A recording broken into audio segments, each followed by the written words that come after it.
अस्सलाम वालेकुम। आज के यूनिट नंबर 4 में हम पढ़ने वाले हैं लेक्चर नंबर 4.1.2 जो कि बेसिक आएगा किस पे, डाटा साइंस के कॉन्सेप्ट्स पर, जिसमें हम देखेंगे कि डाटा होता क्या है, बेसिकली डाटा कहा जाता क्यों है। ऐसे बहुत से बच्चे होते हैं जिनको डाटा का मीनिंग ही नहीं पता होता, मतलब ही नहीं पता होता। ठीक है, data set, statistic and probability, mathematics, इन चीजों का पता ही नहीं होता। जब आपको एक बेसिक वर्ड का नहीं पता तो पूरा आप जुमले को कैसे समझ पाएंगे। तो पहले यह है कि आपके कॉन्सेप्ट्स क्लियर होने चाहिए इन अल्फाज के बारे में फर्दर इस यूनिट को स्टार्ट करने। तो चलिए शुरू करते हैं। फिर लास्ट वाली वीडियो में हमने पढ़ा था डाटा साइंस और आज शुरू करने वाले हैं कॉन्सेप्ट ऑफ डाटा साइंस, जो कि कहा जाता है data science consist of many components, theories and algorithms to understand data science and make it its productive usage. Following are some key concepts or components that lay the foundation of data science. Data science कई components,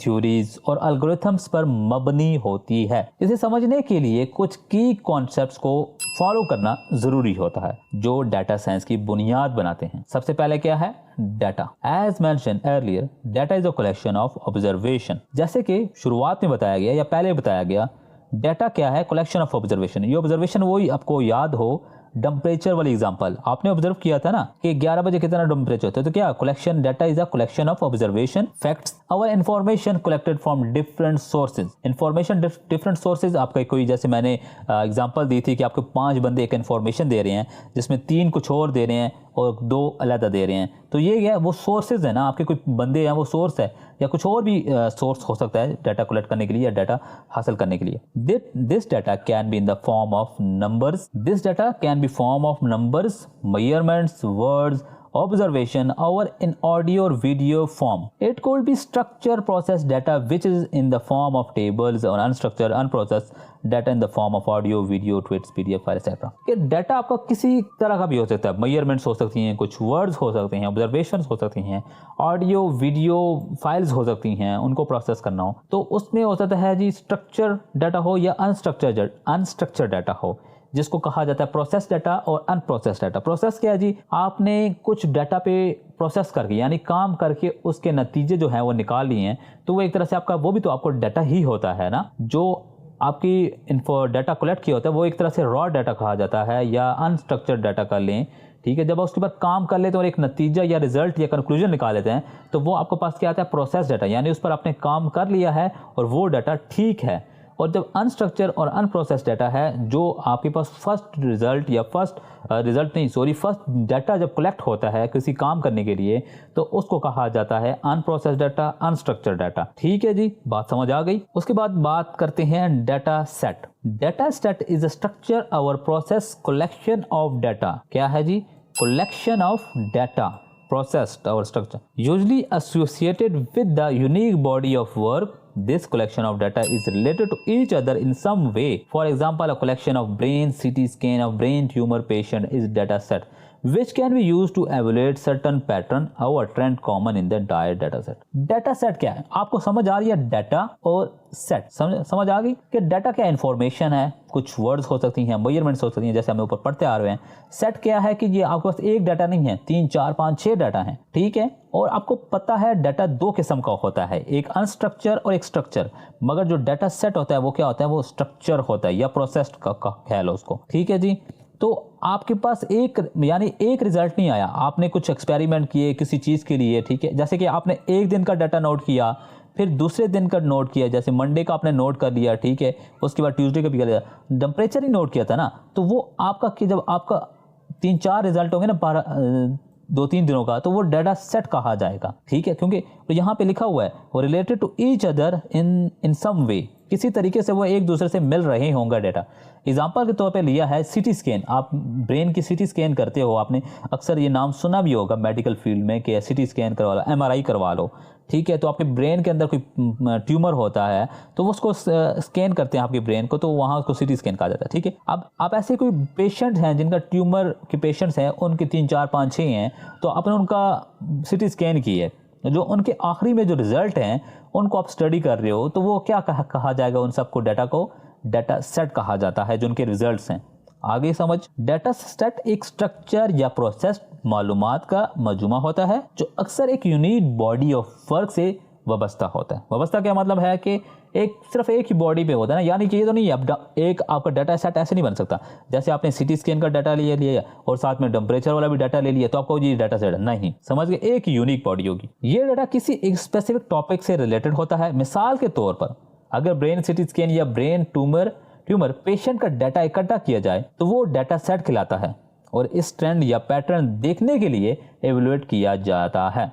evaluate किया जाता है मतलब उसके result या उसके नतीजे कि कंक्लूजन वाला जो है ना, आपके पास जब डाटा सेट से निकालते हो कि इस एज ग्रुप के जो लोग हैं इनको इस तरह का ट्यूमर होता है, इस एज ग्रुप के लोगों को ऐसे ट्यूमर होता है और हमने ये वाली मेडिसिन दी थी तो वो कैसे ठीक हुए या नहीं हुए, ये सारा मतलब कि इवेलुएट करना जो भी होता है। समझ गए अभी तक? उसके बाद statistic and probability. Statistic is the analysis of frequency of past events and probability is to predict the likelihood of future events. Data scientists use statistics and probability to find pattern to trend in the data. मुझे नहीं लगता कि आपको ये समझाने की दोबारा या समझने की जरूरत है।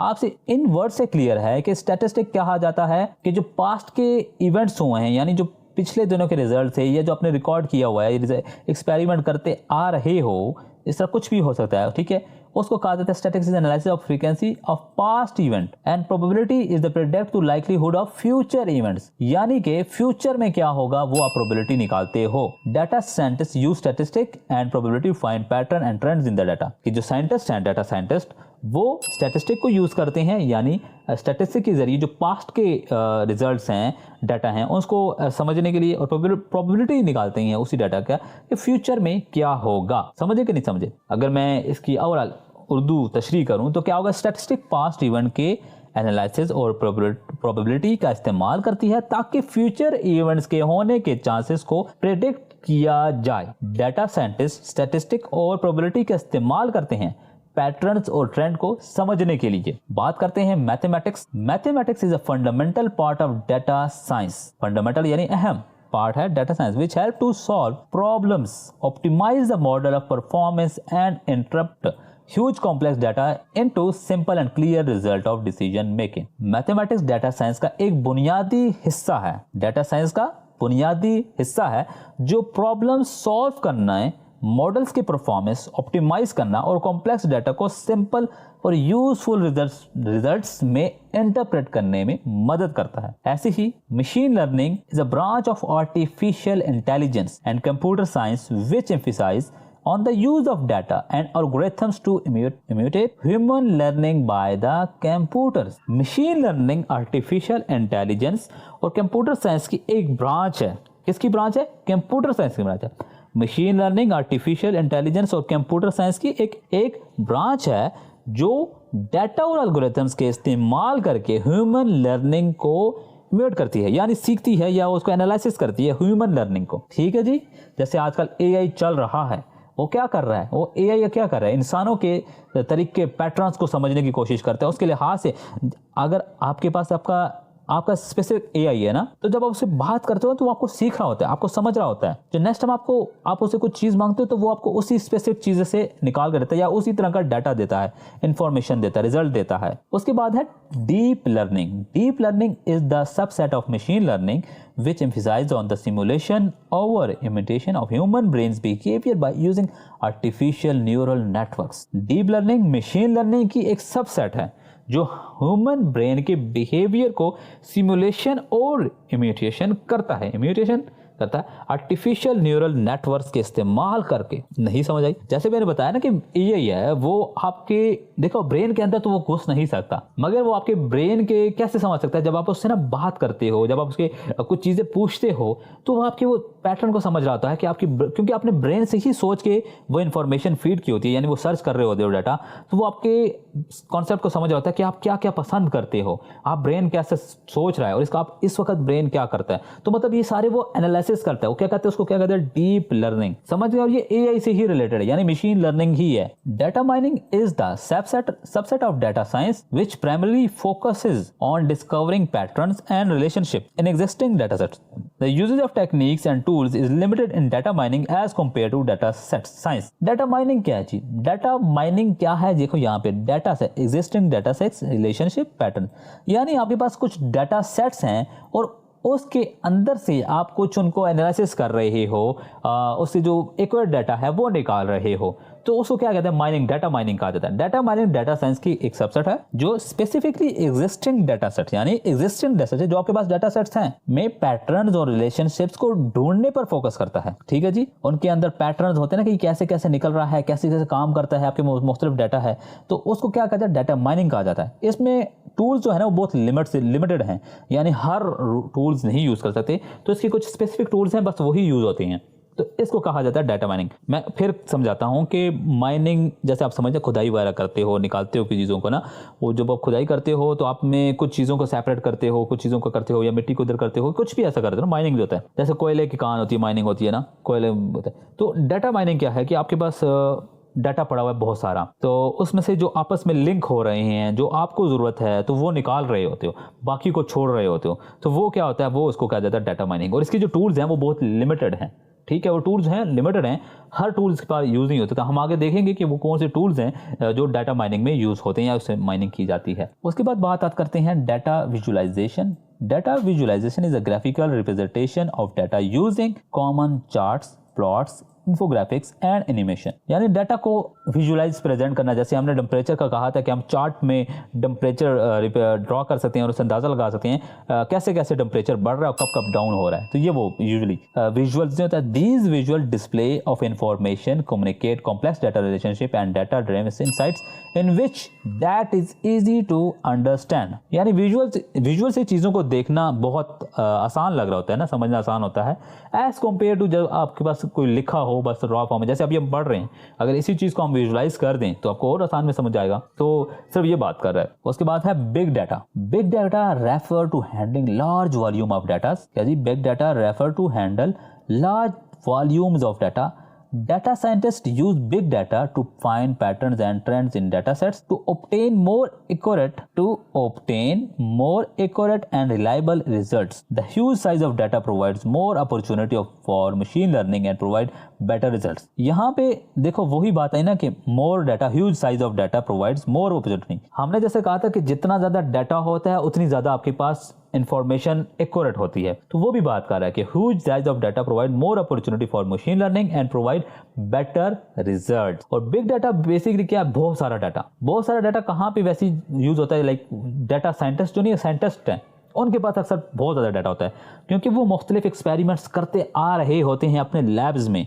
उनसे पहले भी साइंटिस्ट रिसर्च कर रहे होते हैं, लैब्स में एक्सपेरिमेंट कर रहे होते हैं, तो डाटा अच्छा खासा डाटा होता है। तो जितना ज़्यादा डाटा होता है उतनी ज़्यादा आपके पास बेटर रिजल्ट्स आने के चांसेस ज़्यादा होते हैं। तो ये क्या है, एक तरह से बिग डाटा है। Predictive analysis. Predict analysis is the use of data to predict future trends and event based on historical data. जैसे कि हमने पढ़ा था कि प्रोबेबिलिटी जो है वो आपको फ्यूचर लाइक प्रेडिक्ट करती है, बताती नहीं है, प्रेडिक्ट करती है। ठीक है, बताती नहीं है, प्रेडिक्ट करती है कि फ्यूचर में हो सकता है ऐसे हो जाए। क्यों हो जाए, वो जो डाटा है उसके पास, उसके बेसिस पे वो आपको बताता है कि क्या फ्यूचर में ऐसा हो सकता है। तो इस चीज़ का ख्याल रखें। जैसे कि हमारे पास जो वेदर है, वेदर भी तो हमें अब देखो वो बता तो नहीं सकता कि कभी कभी ऐसा होता है कि वो कहता है बारिश होगी मगर होती नहीं है। तो ये क्या है, ये प्रेडिक्ट कर रहा होता है ना, ये प्रोबेबिलिटी होती है कि लाइक उनको क्या होता है, क्योंकि वो उनके पास डाटा होता है सारा कि जो है क्लाउड्स हैं वो यहाँ से आ रहे हैं, इतने स्पीड से आ रहे हैं, इस इलाकों पे हैं तो इतनी स्पीड में यहाँ पर पहुँच जाएंगे।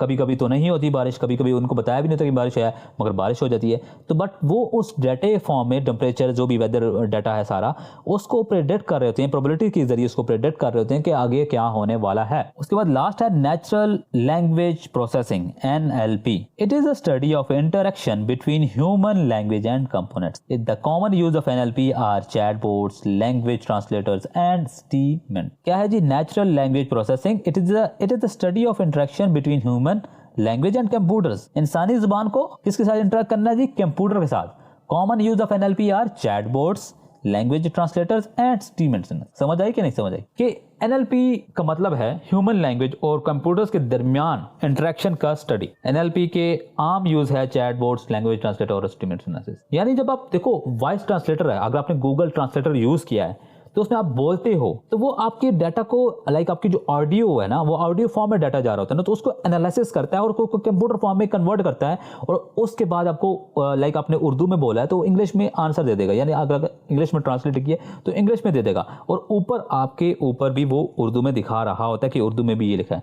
तो क्या कर रहा होता है बेसिकली वो ऑडियो फॉर्मेट डाटा है उसको एनालाइज कर रहा होता है, ठीक है, और इंटरेक्शन होती है आपस में ना ह्यूमन और कंप्यूटर की, तो उससे क्या होता है एक रिजल्ट देता है या वो जो प्रोसेस कर रहा होता है। तो ये बेसिकली एनएलपी है। जैसे चैटबॉट से, जब आप चैटबॉट क्या होता है, आप बात कर रहे होते हैं, आप सिस्टमेटिक से बात करते हैं, सिस्टम से बात करते हैं, उसके पीछे रियल पर्सन तो नहीं बैठा होता ना। जब आप चैटबॉट्स अगर आपने एक्सपीरियंस किए हैं तो कुछ ऐसे भी चैटबॉट्स हैं एआई जो आपको हर सवाल का जवाब देते हैं, मैक्सिमम हर सवाल का जवाब देते हैं, यानी हर सवाल का नहीं मैक्सिमम दे देते हैं, ठीक है। और ऐसे भी बहुत सारे अभी वेबसाइट्स हैं जहाँ पे चैटबॉट्स इंस्टॉल किया जाता है कि वेबसाइट्स के बारे में कुछ मालूमात लेनी है, कुछ प्रोडक्ट्स के बारे में, जैसे कि दराज.com पे जाएं तो वहाँ पे भी चैटबॉट्स इंस्टॉल्ड हैं। जब आपके हेल्प सेंटर पे जाते हैं तो वहाँ पे भी चैटबॉट्स हैं, तो आप वहाँ से पूछ सकते हैं कि ये चीज़ क्या है। तो बेसिकली क्या है, कंप्यूटर और ह्यूमन का आपस में इंटरेक्शन है, रियल पर्सन बीच में नहीं होता। अगर अगली साइड भी रियल है तो वो क्या होगा, वो रियल टू रियल पर्सन होगा, बीच में क्या होगा एक सिस्टम के जरिए वो आपस में कम्युनिकेट कर रहे हैं। बट यहाँ पे है क्या, सिस्टम है और एक ह्यूमन है, तो इसको क्या कहा जाता है, एनएलपी यानी नेचुरल लैंग्वेज प्रोसेसिंग को। समझ गए बात। तो यहाँ पे इस वीडियो को क्लोज करते हैं, स्टॉप करते हैं, क्योंकि वीडियो काफ़ी बड़ी हो गई है। नेक्स्ट लेक्चर इंशाल्लाह नेक्स्ट वीडियो में देखेंगे। कुछ कमी हो गई हो या रहती हो इस वीडियो में तो आप हमारे साथ शेयर करें, प्लीज़ हमारे साथ शेयर किया करें, कॉमेंट्स किया करें, ताकि हम दिन ब दिन अपने आप को इम्प्रूव करें और इस लेक्चर्स को और ज़्यादा इन्फॉर्मेटिव बनाएं। वीडियो लंबी हो जाती हैं क्योंकि मुझे फील होता है कि आपको समझ नहीं आई, क्योंकि इंग्लिश जो है मैं पढ़ लेता हूँ, बट ये है कि कुछ ऐसे जब जो आपका लेवल है तो कुछ लोगों को इंग्लिश पढ़ने के बाद भी समझ नहीं आती। तो कोशिश करता हूँ मैं कि उर्दू में ही ज़्यादा अल्फाज का इस्तेमाल करूँ, तो इसलिए मैंने ये सोचा है कि जो भी मैं बाद में ना फुल एक ट्रांसलेट करता हूँ तो उस चीज़ों को आप गौर से सुना करें, समझे। एक बार ना समझ आए तो दोबारा सुन लिया करें, ताकि आपके कॉन्सेप्ट यहाँ से क्लियर करने हैं, तब ही ये चैप्टर क्लियर होगा। जैसे कि मैं बताता आ रहा हूँ, ये इतना मुश्किल चैप्टर नहीं है, मगर आपके कॉन्सेप्ट क्लियर नहीं होंगे तो आपको मसला होगा। तो कमेंट्स, व्हाट्सएप ग्रुप ज्वाइन कर सकते हो मुझसे डायरेक्टली बात करने के लिए, प्रॉब्लम शेयर करने के लिए, और बस थैंक यू।